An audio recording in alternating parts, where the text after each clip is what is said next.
This type of AI videos are becoming very viral these days, and in this tutorial I'm going to teach you how to do it.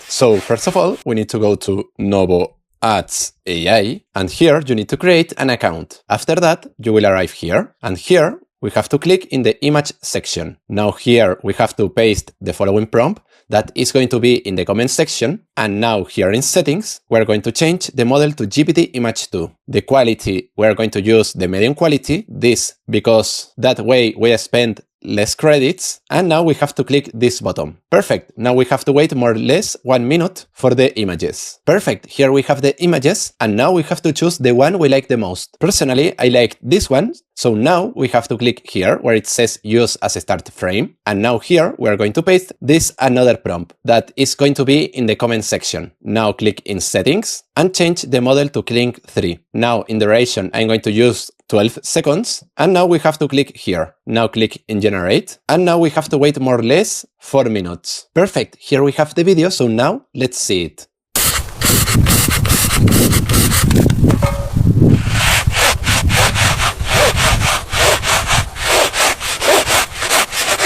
Well, I don't know what you think, but personally I like it a lot. It looks really similar to those videos that are becoming very viral these days. So if you want to do a video like this one, the prompts are going to be in the comment section, and you can try NOVOADS AI for just $1. And with that, you can do a video like this one, or like the others that I have in my YouTube channel. So after saying that, if you have any doubts, you can comment in the comment section, and see you in the next video.